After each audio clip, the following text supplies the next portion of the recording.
Magandang araw, ako po si Sir Ariel, ang ALS lover ng Edtech Unit. Narito po ako para sa isang napakagandang balita at upang magpaalala na ang kinabukasan ay mas gaganda at uunlad kung ang lahat ay patuloy na mag-aaral. Sa edukasyon sa ating bansa, tiyak na walang maiiwanan sa pag-abot ng mga pangarap.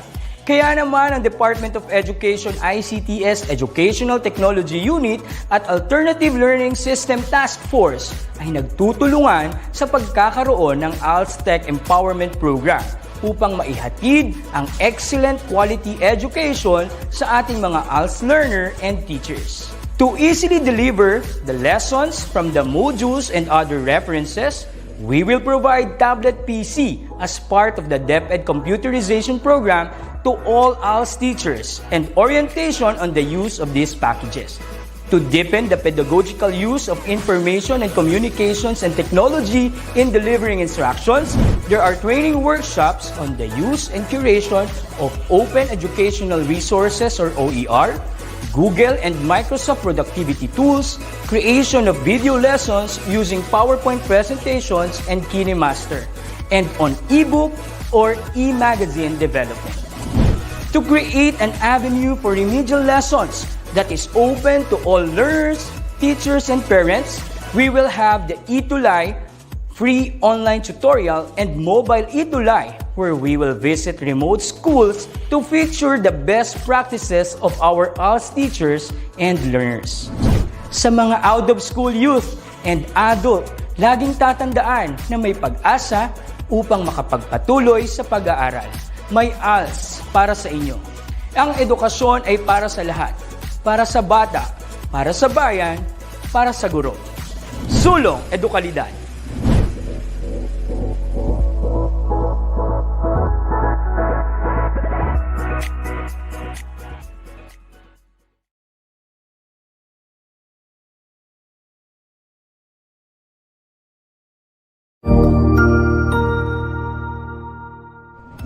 Magandang araw, Sir Wilbur po, at your service. Narito ang ETUlay upang gabayan ka sa inyong pag-aaral upang lubos na maunawaan ang iba't ibang paksa o subject. Ang ETUlay ay isang free online tutorial class na pinangungunahan ng ICT's Educational Technology Unit sa pamumuno ni Undersecretary Elaine Del B. Pascua. Ang programang ito ay hindi lamang para sa mga bata, kundi ito rin ay magsisilbing gabay sa mga magulang at mga guro kung paano nila ituturo o gagabayan sa bawat asignatura ang kanilang mga anak o mga estudyante. Sa kasalukuyan, ang self-learning module mula sa rehiyon ng Calabarzon at kilala sa tawag na pivot ang ginagamit sa ating ETUlay online class. Kaya ano pang hinihintay ninyo? Ihanda na ang inyong mga ballpen o lapis, papel o kwaderno at samahan kaming itulay ang pagkatuto para sa bawat batang Pilipino. Sama-sama tayong magtutulungan para malampasan ang mga hamon sa panahong ito. Halina't matuto kasama ang inyong online tutor sa oras na ito.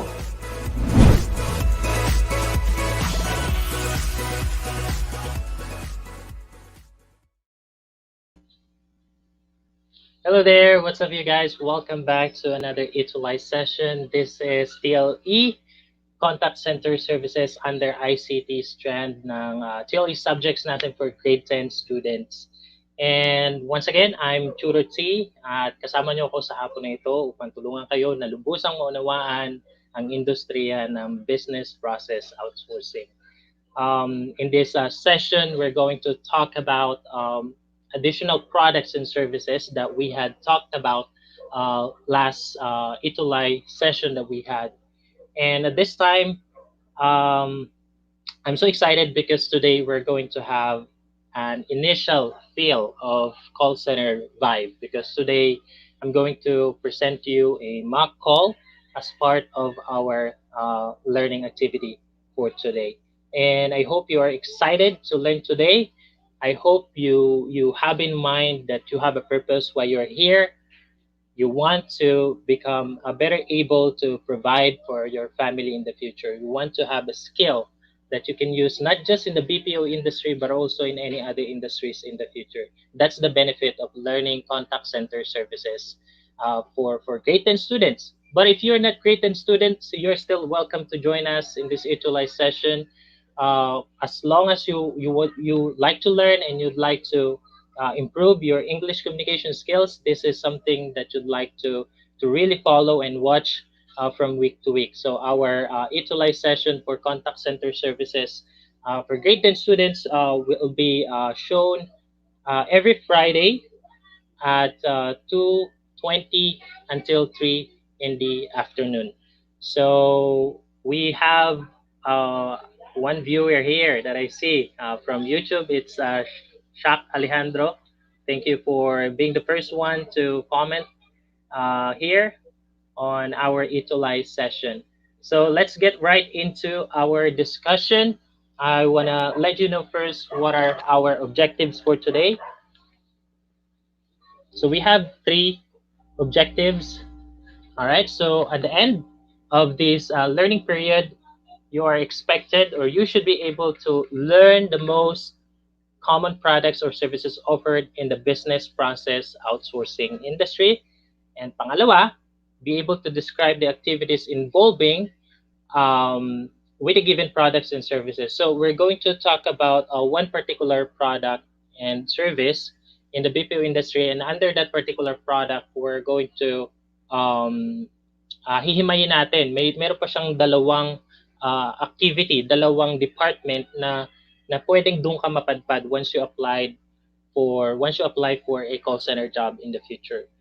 At yung pangatlo, appreciate the importance of BPO offering. So that's the reason why I would provide a mock call in this session, because I want you to have a feel how it's like to work in a call center industry or in a call center company.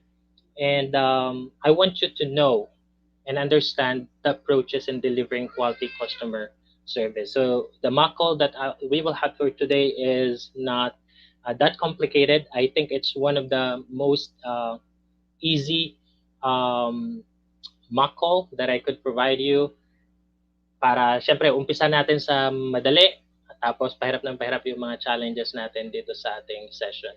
So I hope you would accomplish these objectives. By the way, these objectives are based on the modules provided by the schools division of Pasig City. And thank you so much for letting us use your learning module. But if you don't have this module with you, still you can follow, just take down notes, all the important notes that you could learn. And also at the same time, I would want you to just keep following this ETUlay session, because whether this is part of your academic,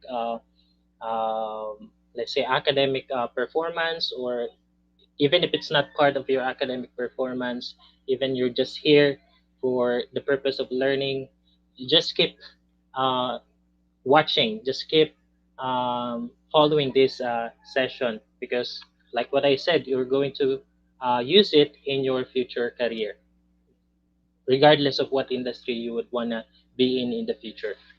All right. So next, we'll have a pre-test first, and then after the pre-test, we'll review the previous lesson that we had. All right, so I want you to participate, comment down, or type in your comments in the comment section down below so that I can see your answers. All right, so let's start with number one. So they are responsible in collecting overdue accounts of customers. Is that A, billing? Is that B, collections? Or C, sales? Or D, technical support or help desk? All right, let's see what you know about the lesson for today.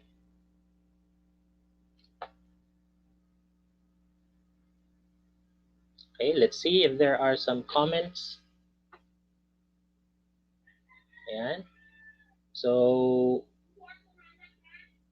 you could guess your answer. If you're not sure, throw in your answer.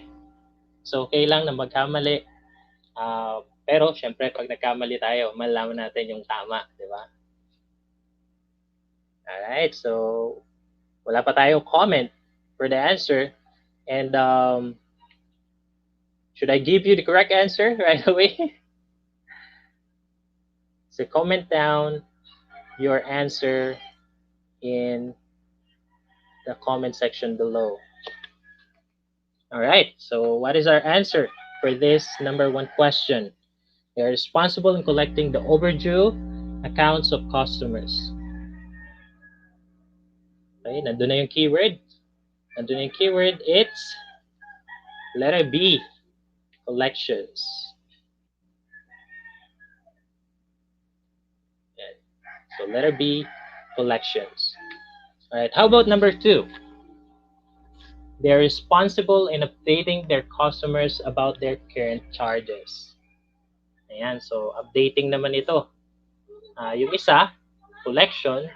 This time, updating naman. Updating your customer about their current charges. So if you, say for example, you have a gadget that you weren't able to buy cash or on cash, and you acquired or you purchased that gadget via what do you call that, credit financing, you would experience being called upon.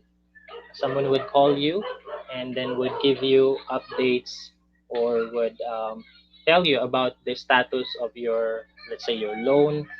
So ano yung department na yon na tumatawag to make sure that you know what you need to pay or how much you need to pay and what date you need to pay your blank. Okay? Pag sinabi ko kasi, alam na natin right away ang sagot. So what is your answer? Is that letter A, billing department, letter B, collections department, or letter C, sales, or letter D, technical support? All right. So last week, pinag-aralan natin yung technical support. We all know kung ano yung technical support. So madali na, pwede natin siyang tanggalin because technical support doesn't do this kind of activity, updating their customers about current charges. It's more on someone would call in because they have problem regarding their equipment or gadgets or regarding their plan, let's say internet connection, and they would ask for your help to fix the problem. So that's technical support. So alisin na natin yung technical. So alin kaya ang tamang sagot dito? So tatlo na lang yung pagpipilian.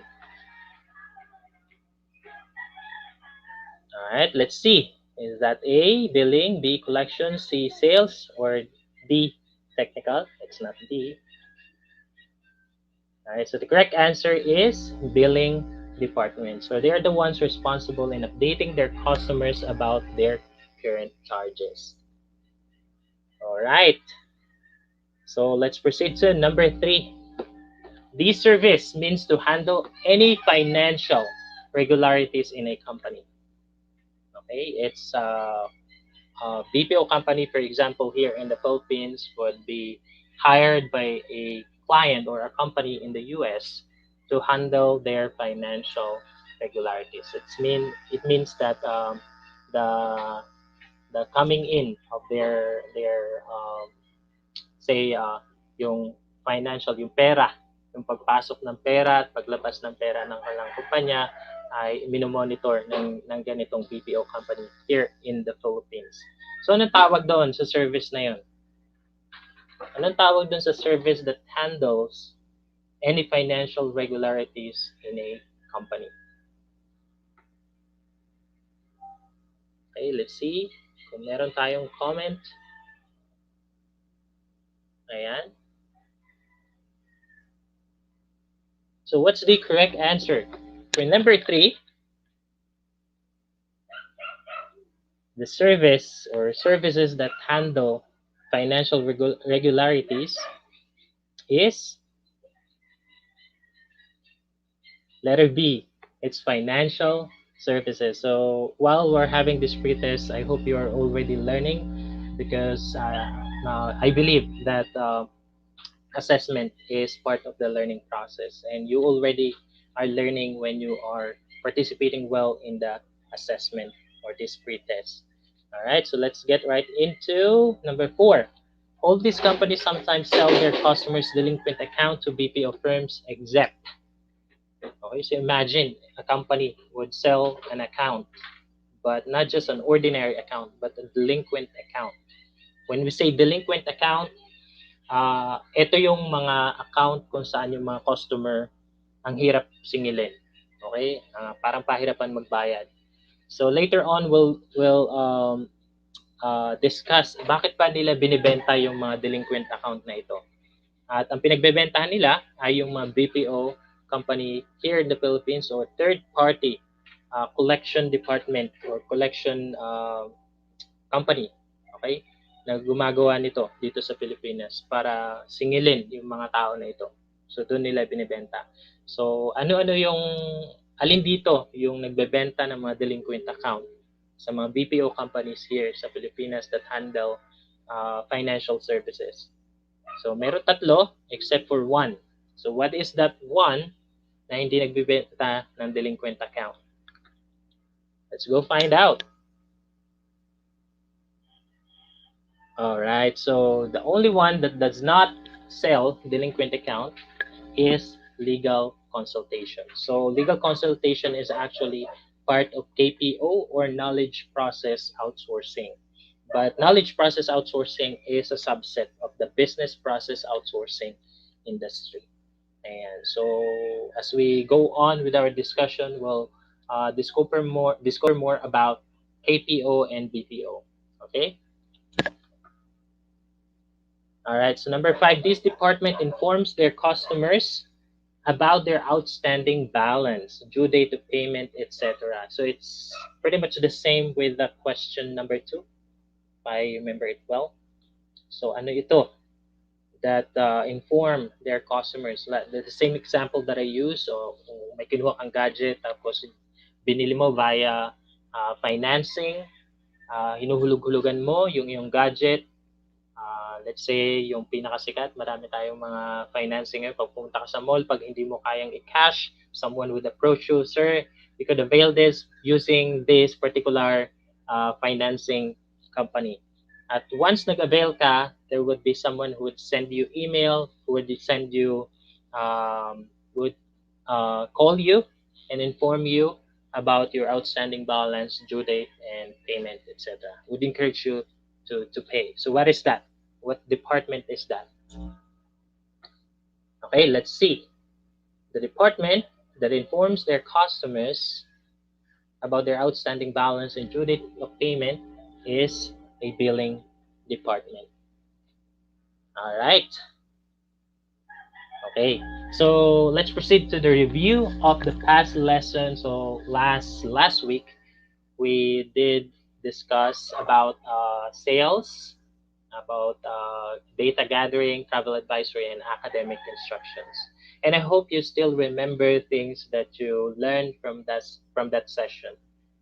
Okay, so I'm going to ask you this question. You can read it along with me. So number 1 is this involves online English tutorials or any foreign language. So anong tawag doon? So nandun na yung sagot, di ba? It involves online English tutorials. And some of the activities na handle din ito, for example, you have question about tuition fee to a particular university, and you would call in, and sometimes this university outsource somebody who would be their like virtual assistant who would handle queries about tuitions, about course, especially universities in foreign lands, let's say abroad, in America or United States of America, and in other countries out there, especially international school, which have enrollees from different parts of the world. So they would hire someone to answer queries. So under din siya noong service na yon, na kapareho dun sa service na tinutukoy dito sa online English tutorial or any foreign language. So what is that? Okay, let's see from the comment down below. I'm so lonely here. Wala pa rin tayong comments, but I hope we will get traction as we provide more quality session or content here on ETUlay. So by coming week, I'm hoping na magkakaroon tayo ng mas maraming participants and viewers. And if you're watching this, hindi na live or later, mapapanood niyo po ito, I would encourage you to please share the information or share about this ETUlay session that talk about contact center services, because I know a lot of your friends, maybe your parents or someone you cared about, need a job. This is a good option for them to get a job in the BPO industry, because this job can be done at home. So, tama-tama sa panahon natin ngayon na ang hirap lumabas.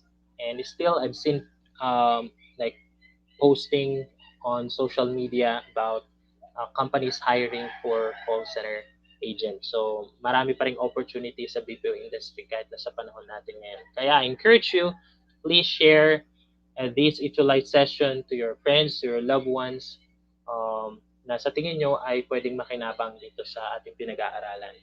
Okay, so importante na alam nila ito kasi isa sa mga question kapag nag-apply ka. No, nag-apply ako sa isang call center company dito sa Alabang.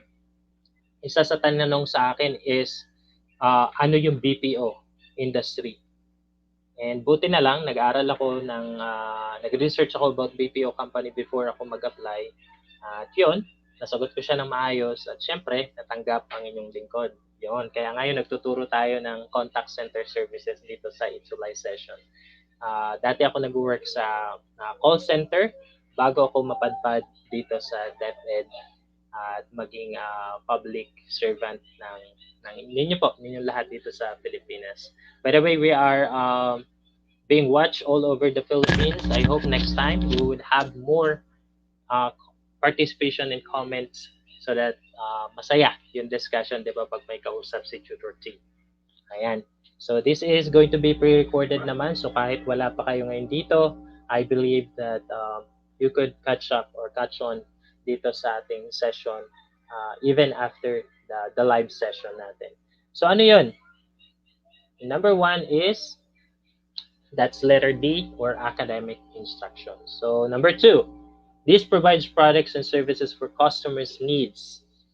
Ayan. So sino ito na nagbibigay ng products and services or even information about those products and services for customers' needs? Okay? So let's get the correct answer right away. That is letter A. So letter A is sales.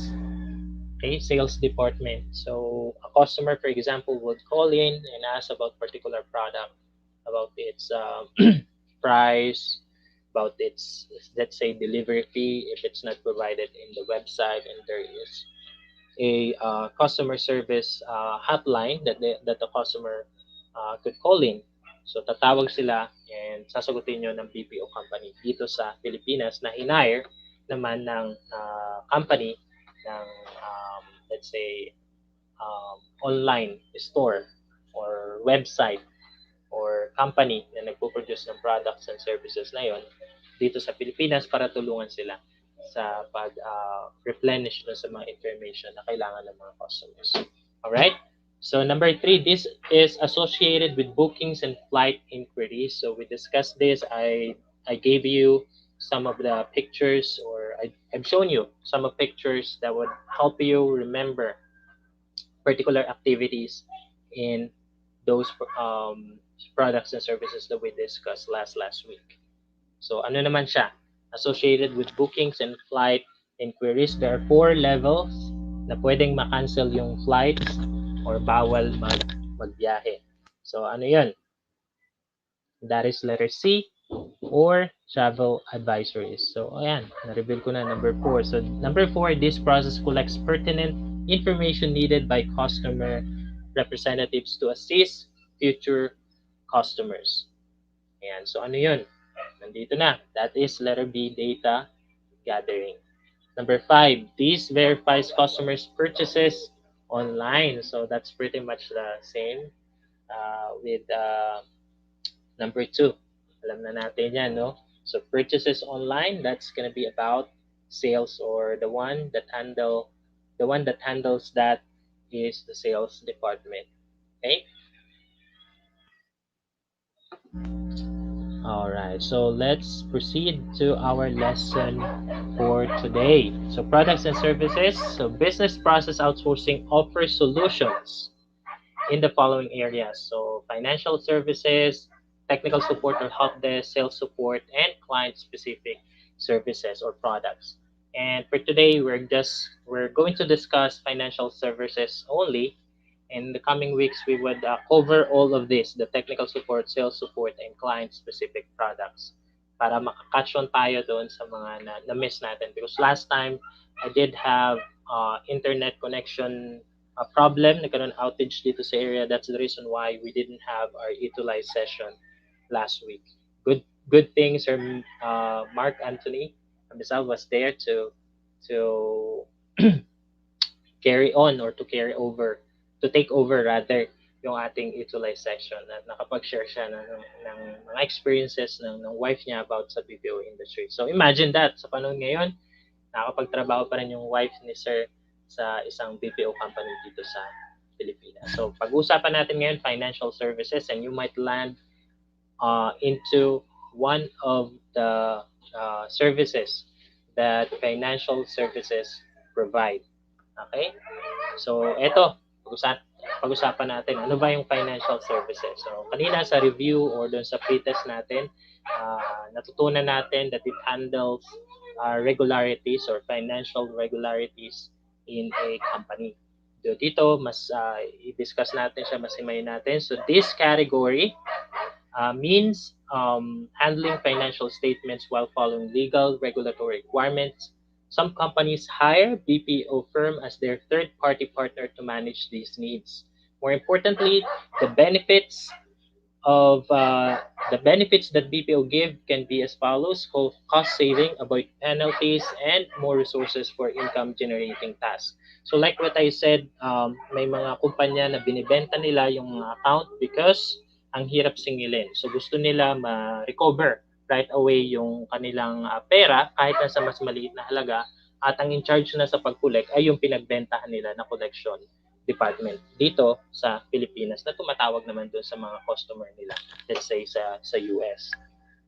Ayan, so yun yung mga benefit, cost savings, hindi na sila gagastos para magbayad sa tao na maniningil, na kasi naibenta na nila, tapos avoid penalties. At the same time, pwede nang gumawa ng panibagong plan yung pinagbenta nila, paano makakabayad yung customer. Okay? Next, so may dalawa. Una, billing support. Mamaya i-discuss natin yung collection. So, kailangan lang natin ma-identify alin ba yung billing, alin yung collection. Kasi, ito kasing billing and collection department, complementary sila. So, magkadugtong sila. The other department, the billing department, would send the bill, inform the customer about the payment that should be made, about the due date, about the amount, about the status of the account, about verification of the payment, something like that. And the collection department is the one in charge. For example, if the customer failed to pay the amount due on a particular due date, so tatawag na si collection department to make sure that the money they lend to their customers would be collected. So ganun siya nag-work. So billing support, dapat maging familiar ka paano nag-work itong billing sa isang company, tapos may access ka sa system para makagawa ka ng necessary solution sa customers mo. So, typically sila yung tatawag sa'yo pag nasa billing ka. In billing, customers would usually call to BPO firms to make clarification on their billing statement charge, interest rate, account receivables, and any other billing issues. So kapag may mga grievances sila about how much they are billed at that particular month, or how much they are billed in that particular service, tatawag sila sa'yo, and you're the one who's going to solve their concerns. Moreover, the billing department also informs their customers about their outstanding balance, due date of payment, assisting payment arrangements, or explaining their current bill status. So I already discussed to you about that. So how about collections? Collection naman, like what I said, kapag na-bill na, na-send mo na, for example, yung billing statement to the client, tapos he he failed to pay on the due date agreed, tatawag na si collection department para siya na yung mag-arrange paano makakabayad, mag-devise ng solution for the customer to be able to pay the loan amount. So, madalas itong collection department ay third party na kasi pag gaya ng sinabi ko, mahirap magbayad o ang hirap singilin ng customer, bibigay na nila yan sa BPO company dito sa Pilipinas that handles collection at sila na yung bahala maningil. So yun, other bank, credit cards companies, or credit lenders sometimes sell their delinquent accounts to third-party collection agencies in exchange for immediate cash recovery. So yun. Okay, so magkakaroon tayo ng mock call. Mabilis lang to. And I hope you guys would participate sana kung marami tayo. Pero sa ngayon, kakaunti yung ating viewers and medyo tahimik sila. And I hope you would feel safe to share your ideas, your thoughts, and your answers sa mga questions natin ngayon. So we just play kasi hindi nag-work yung ating. Ayan, so laksan ko muna ang sound para marinig nyo. Okay, i-play ko ito, tapos itong mock call, as if isipin nyo ako yung agent para makita nyo ano ba yung ginagawa dito sa billing department. So this one is somewhat billing and collection at the same time.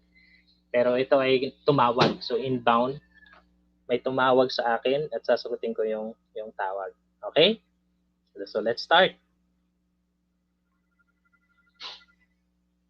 Hi, thank you for calling EVC Healthcare. This is David. How may I assist you today? Well, David, I hope you could enlighten me over this huge amount charged over my credit card.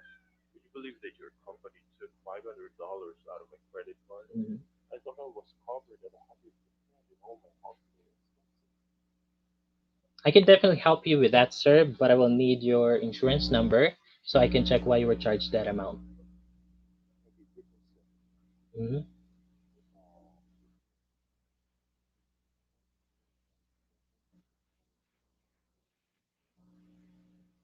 Thank you, sir. To make sure that I got the correct insurance number, sir, is that AUX 457-892-013?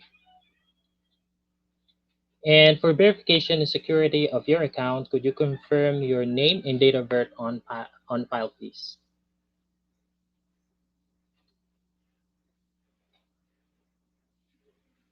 All right. Thank you, sir. Okay.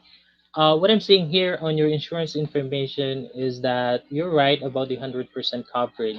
And based on a record here, your latest hospital bill was $890. However, I'm wondering if you have been informed about the deductible that should be met before your insurance coverage kick in.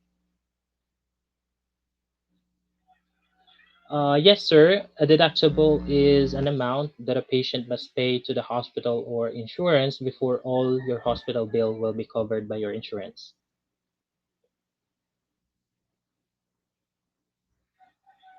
Yes, sir. You are covered at 100% once your $500 deductible was met. And since you had paid it via auto debit arrangement in your credit card, all the remaining balance and future hospital bill that you may have will be paid by your insurance.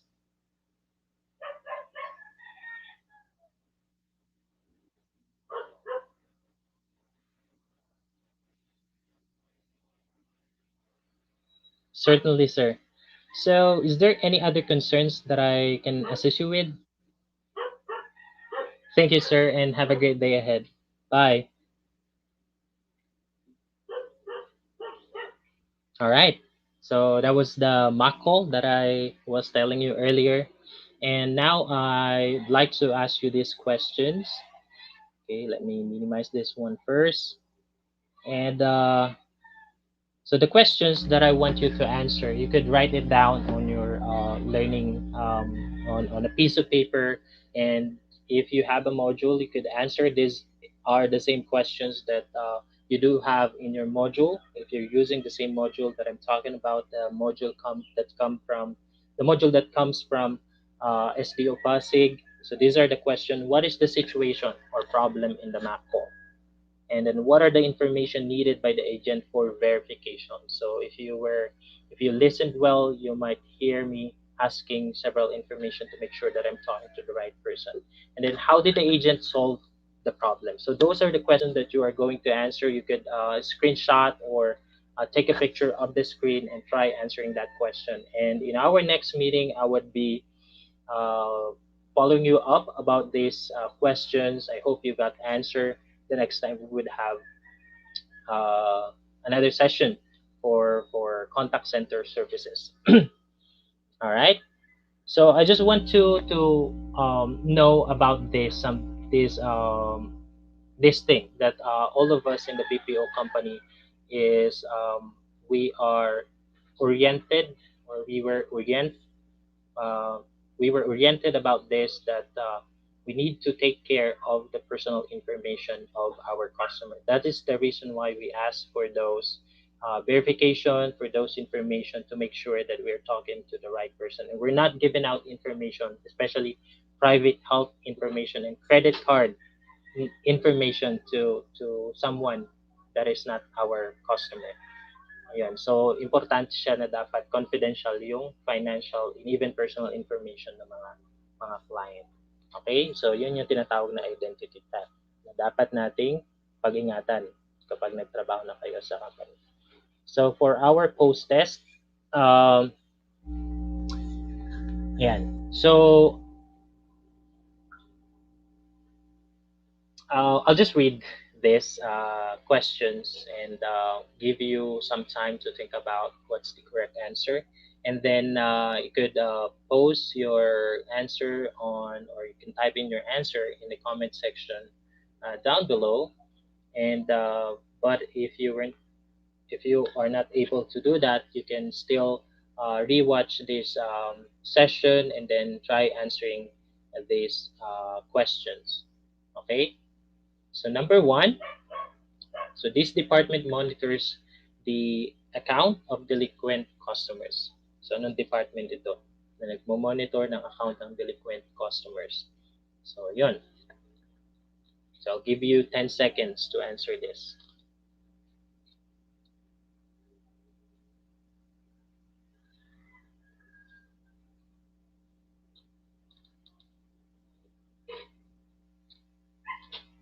Ayan.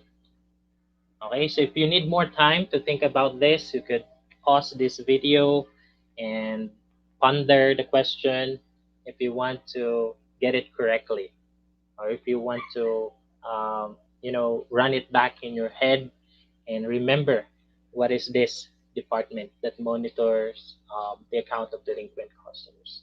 Okay, but if you already answered, this is the correct answer for this question. So the correct answer for this is collection department. All right. So collection department for number one. So let's proceed with number two. An area in BPO company which handles financial statement account of a company. Ayan. So nandun siya sa pre-test natin, kauna-unahan. So run it back in your head. Ano kaya yung sagot? Try to recall the answer. For number two, I'm going to give you 10 seconds to answer.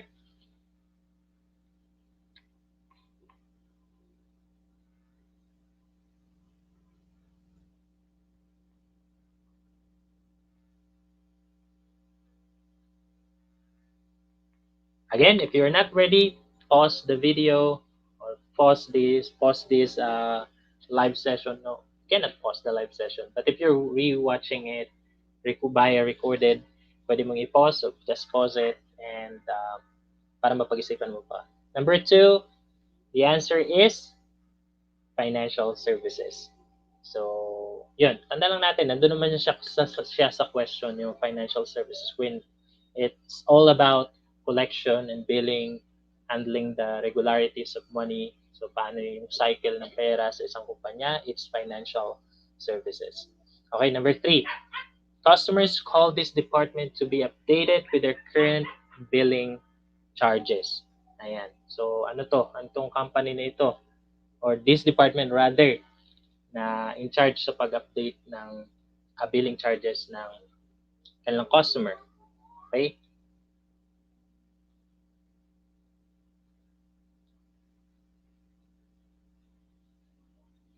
Again, pause it kung hindi pa ready, pero kung ready na, the correct answer is, alright, billing department. Okay, number 4. They sell customers' delinquent account to a BPO firm in exchange for cash recoupment. So, para ma-recover agad yung pera nila, especially pasaway, hindi marunong magbayad yung customer, bebenta na yung delinquent account, kahit nasa mas maliit na halaga kaysa doon sa utang, para mabawi nila kaagad at mapaikot yung pera.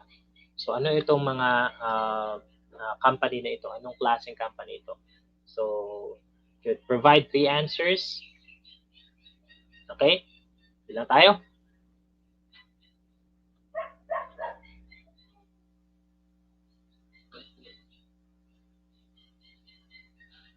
Alright, so it could be bank, credit lending company, and tawag dito, credit card company at credit lending company. So yun yung mga kumpanya na nagbebenta ng mga account.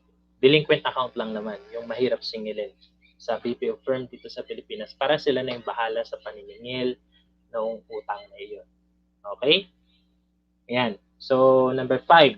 One of the reasons why companies hire BPO for financial services. So, there are 3 reasons that we discussed, and I hope you could still remember at least one reason bakit nag-hire yung mga kumpanya sa US ng BPO company para dun sa financial service na yan, either billing or collection. Okay?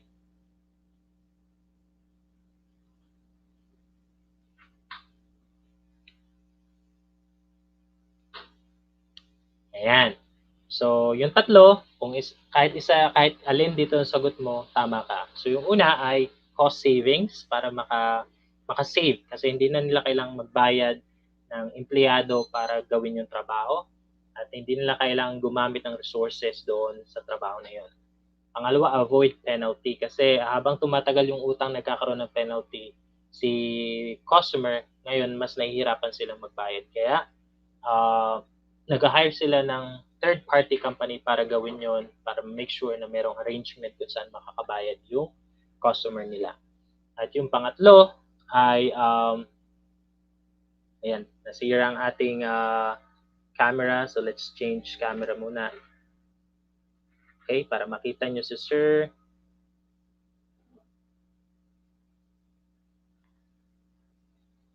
Ayan. Ayan, dito na tayo kay Sir. Ayan, so yung panghuli is for recoupment para mabawi nila kaagad yung pera na ginastos nila. Alright? So yun, so in our coming in next week, ito yung pag-uusapan naman natin.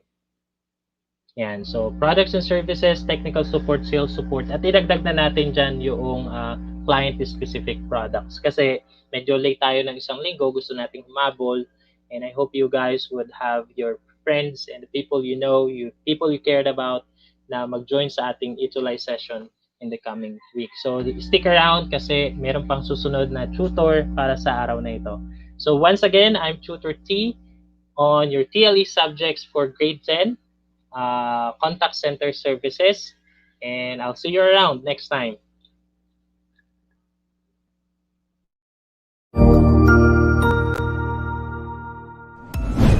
Sigurado ako na marami ka na namang natutuhan sa ating ETUlay tutorial session ngayong araw. Tandaan, ito ay hindi lamang para sa ating mga mag-aaral, kundi pati rin sa ating mga minamahal na guro at mga magulang na kaagapay natin para maituloy ang pagkatuto sa kabila ng nararanasang pandemya.